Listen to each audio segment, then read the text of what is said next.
Imagine two people standing in the same grocery store. One earns $118,000 a year. The other earns just $67,000. If I asked you which person is financially safer, you would probably choose the first one, and that would be completely understandable.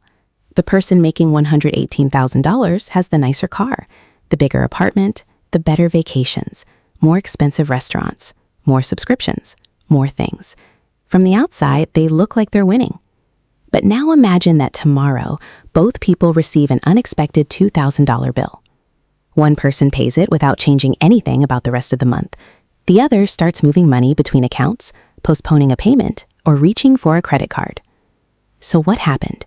How can someone earning $51,000 more every year actually have less financial breathing room?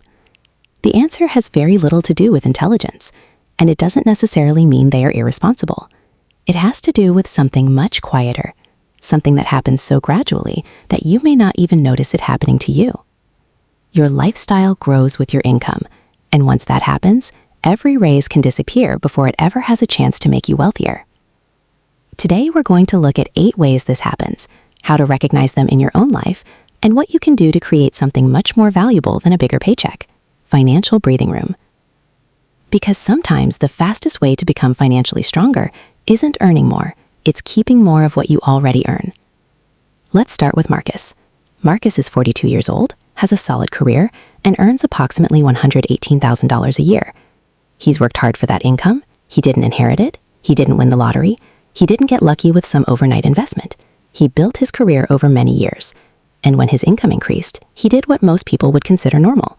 He upgraded his life.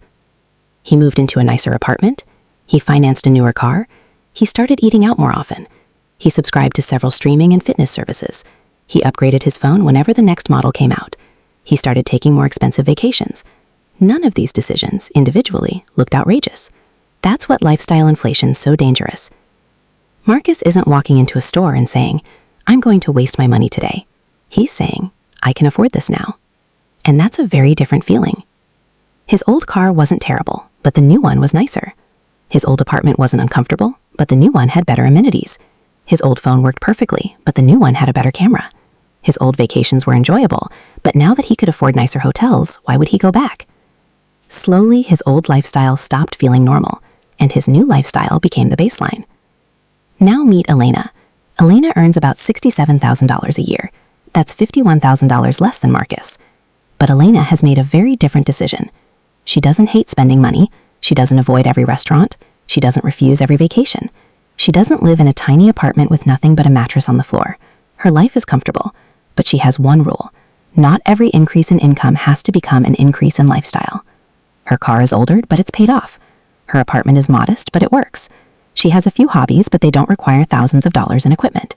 She keeps subscriptions limited. And when money enters her checking account, some of it automatically moves towards savings and investments before she has a chance to spend it. So here's where things become interesting. Suppose, purely as an illustration, Marcus earns $118,000, and his lifestyle costs him about $105,000 a year. That leaves him with roughly $13,000. Elena earns $67,000, but suppose her lifestyle costs around $47,000. That leaves $20,000. Again, these are illustrative numbers, not a claim about anyone's actual finances, but they demonstrate an important idea. Marcus earns dramatically more, yet Elena has created a larger gap between what comes in and what goes out, and that gap is where breathing room lives. This is the part most people miss. We often think financial success looks like this: make more money, then make even more money, then make even more. But there's another number that matters just as much. It's the amount your lifestyle requires every month just to remain normal. Because if your income rises from $70,000 to $100,000, but your lifestyle rises from $50,000 to $80,000, you don't suddenly have $30,000 more freedom. Your life simply became more expensive. That's why someone can receive a raise and still say, "I don't know why I feel exactly as broke as before." The problem isn't necessarily income. It's that the extra income was already spent before it arrived. So before we get into the 8 rules, ask yourself a very uncomfortable question. Are you becoming Marcus? Do raises disappear? Do monthly payments keep increasing? Do you replace things that still work? Do new hobbies immediately require new equipment? Do you have subscriptions you barely remember signing up for? Would a $1,000 unexpected expense seriously disrupt your month?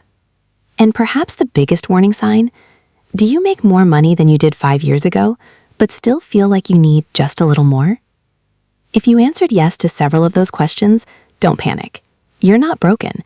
You're experiencing something extremely common, and it can be changed. Rule number 1, stop looking only at the price tag. Let's say you're thinking about buying a $38,000 car. The natural question is, can I afford $38,000? But that's the wrong question. The better question is, can I comfortably afford everything that comes with owning this? Because the price tag isn't the complete cost.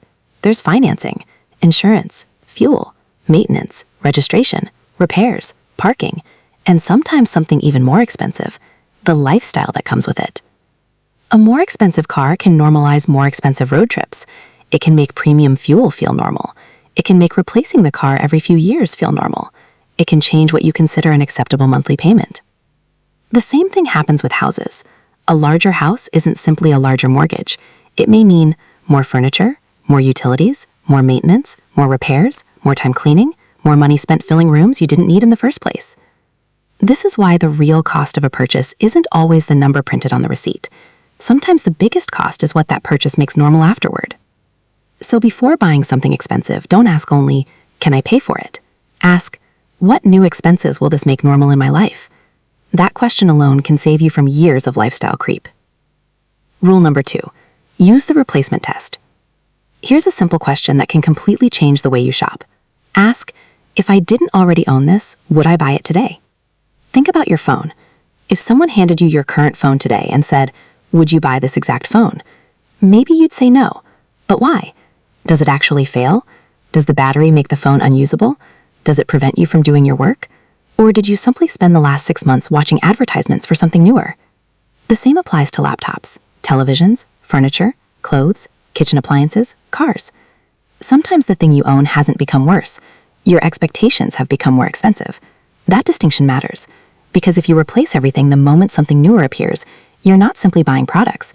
You're constantly paying to reset your definition of normal. So next time you feel the urge to upgrade, ask, if I didn't own this already, would I actually buy it? If the answer is no, you may not have a replacement problem. You may have a comparison problem. Rule number 3, watch the lifestyle multiplier.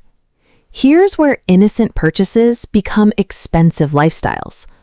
Imagine you decide to get serious about fitness. You buy a treadmill for $700. Reasonable. Then you decide you need better workout clothes. Then new shoes. Then a smartwatch. Then a fitness app. Then supplements. Then resistance bands. Then accessories. Suddenly, this $700 treadmill isn't a $700 decision anymore. It's the beginning of a $2,000 lifestyle. The same thing happens with hobbies. Photography, cycling, golf, gaming, fishing, cooking, gardening, even coffee. The initial purchase may be affordable, but every purchase creates another question. What else do I need to do this properly? And that's the lifestyle multiplier. One purchase creates 5 more. The trick isn't to avoid hobbies. Hobbies can be one of the best things you spend money on. The trick is to recognize when you're buying for the hobby and when you're buying for the identity. Because sometimes we don't buy equipment for the activity we actually do. We buy equipment for the person we imagine we're going to become. And imaginary future you can be extremely expensive. Rule number 4, don't upgrade your life just because you can. This is where raises become dangerous. Imagine Marcus receives a $10,000 increase in annual income. He feels successful, and he should. But now he starts thinking, I can finally afford the better car. Then I can afford the nicer apartment. Then we can travel more. Then we don't have to worry about eating out. Nothing feels irresponsible, yet the entire raise disappears. This is the trap. A raise doesn't automatically improve your financial position. It depends on what happens to the raise. If you earn an extra $10,000 and spend an extra $10,000, you got richer on paper, but you didn't necessarily become freer. A better strategy is to decide in advance where the raise goes.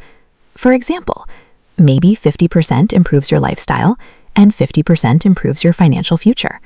Now your life gets better today without sacrificing tomorrow. The goal isn't to reject every upgrade. It's to stop every upgrade from becoming automatic. A raise should increase your options, not just your monthly obligations. Rule number 5. Use the 72-hour rule.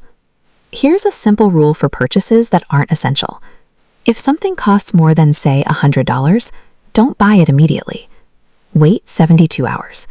No buying, no rationalizing, no watching another 10 reviews, no refreshing the product page. Just wait. Why? Because impulse has a short half-life. Something can feel absolutely necessary at 9 p.m. 3 days later, you may barely remember why you wanted it. And if you still want it after 72 hours, fine. Buy it if it fits your budget. The purpose isn't to make you feel guilty about spending. It's to separate "I want this" from "I want this right now." Those are not the same thing. And here's an even better question to ask during those 72 hours. Would I rather own this item or own what this money could become?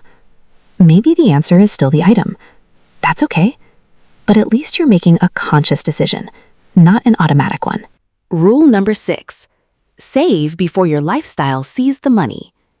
This is one of the simplest changes you can make.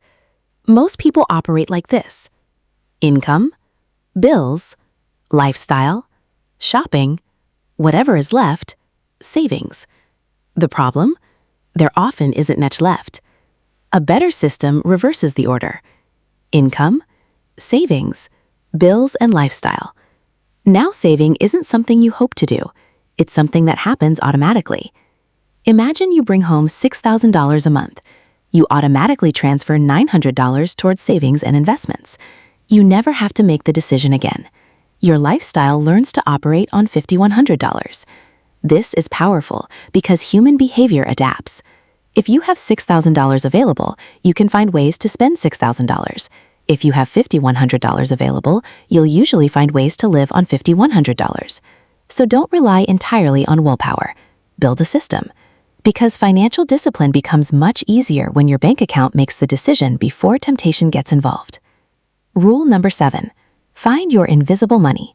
Now open your bank statement, not your budget, your actual transactions. Look at the last 30 days and search for things you barely notice anymore: subscriptions, memberships, apps, delivery fees, convenience charges, duplicate services, automatic upgrades, things you signed up for 6 months ago and forgot about. The problem with these expenses isn't always that they're large, it's that they're invisible. A $15 subscription doesn't hurt, neither does $20, neither does $30. But $15 a month is $180 a year, $40 is $480, $75 is $900. And the psychological problem is even more important. When a payment happens automatically, your brain doesn't experience the same resistance as when you actively hand over cash. So once every 6 months, perform a simple audit. Ask, if this payment disappeared tomorrow, would I actually miss it? If the answer is no, cancel it. You're not depriving yourself. You're removing expenses you don't value. Rule number 8. Stop buying for your imaginary future self. This may be the most relatable one. You decide, I'm going to start cycling. So you buy a $1,500 bike. Then, helmet, shoes, clothing, rack, lights, GPS computer, accessories. 3 weeks later, the bike is sitting in the garage. You haven't become a cyclist. You have simply become the owner of cycling equipment. This happens constantly. We buy things for the person we imagine becoming. I'll start cooking. I'll start running. I'll learn photography. I'll start painting. I'll play guitar. And suddenly there's a pile of expensive equipment representing all the people we intended to become. So use a different rule. Rent first. Borrow first. Try first. Then buy. If you still love the activity after several weeks, invest. But don't spend $2,000 proving that you're going to become someone you haven't even become yet. Remember, imaginary future you has an expensive shopping list. Real you has to pay for it. Now let's return to Marcus and Elena. Remember, Marcus, $118,000 income. Elena, $67,000 income. At first glance, Marcus wins. But let's look at something different. Suppose Marcus's lifestyle requires approximately $105,000 per year. His financial gap is $13,000. Elena's lifestyle requires approximately $47,000. Her gap is $20,000. Again, these are illustrative examples, but notice what happened. Marcus earns more. Elena has more room. And that room can do something incredibly important. It can absorb shocks. It can build an emergency fund. It can pay down debt. It can be invested. It can create options. It can eventually allow someone to leave a bad job, take time off, handle a medical or household emergency, help family, or simply sleep better at night. That is what financial breathing room really means. It's not about looking wealthy. It's about having enough space between your income and your lifestyle that one unexpected event doesn't knock everything over. So here's the mental model I want you to remember, not as a complete financial planning formula, but as a way to think. Income minus lifestyle cost equals financial breathing room. If your income rises, but your lifestyle rises almost as quickly, your breathing room barely changes. If your income rises and your lifestyle stays relatively stable, your breathing room expands. And that's when something powerful happens. You stop needing every raise. You stop needing every bonus. You stop needing every investment to perform perfectly. You stop feeling like one bad month could destroy everything. And eventually, money becomes less about consumption and more about options. You don't need to completely redesign your life tonight. Instead, do this. Take 5 minutes. Step 1, write down your monthly take-home income. Step 2, write down your essential monthly expenses. Step 3, look for 3 recurring expenses you barely value. Step 4, identify 1 lifestyle upgrade you made recently that you could have avoided. Step 5, choose 1 automatic savings amount. It doesn't have to be $1,000. It doesn't have to be 30% of your income. Start with an amount that is sustainable, maybe $50, maybe $100, maybe $300. The number matters less than creating the habit. Your first objective isn't to become rich, it's to create your first little pocket of breathing room. Because once you experience what it feels like to have money left over, you may start wanting more freedom instead of more stuff. Marcus thought financial success meant being able to afford more, a nicer car, a bigger home, more expensive vacations, more convenience. But every upgrade came with another monthly obligation, and eventually his income became responsible for maintaining a lifestyle he never consciously designed. Elena thought about money differently. She didn't ask, how much can I afford all the time? She asked, what do I actually value? And that question changed everything. Because money isn't only something you spend. Money can also be stored freedom. $1,000 in savings can mean freedom from panic. $5,000 can mean freedom from one bad month. Investments can mean freedom from depending entirely on future paychecks. And a lifestyle that costs less than you earn can mean freedom to say no. That's the part people often miss. You don't need to stop enjoying your money. You don't need to become obsessed with discounts. You don't need to live like you're still in college. And you don't need to feel guilty every time you buy something you genuinely value. The goal is much simpler. Build a life that doesn't require every dollar you earn. Because when your lifestyle needs every dollar, your income controls you. But when you can live comfortably on less than you make, the difference becomes something much more valuable than money. It becomes breathing room. It becomes flexibility. It becomes options. And eventually, it becomes freedom. So the next time you get a raise, don't immediately ask, what can I afford now? Ask, how much of this can I keep? Because you don't necessarily need another $10,000 of income. You may simply need to stop the next $10,000 from disappearing into a lifestyle you never consciously chose. And perhaps that's the real secret. Earning more can make you richer, but learning to need less can make you freer. And sometimes, the richest thing you can own is a life that doesn't need everything you earn.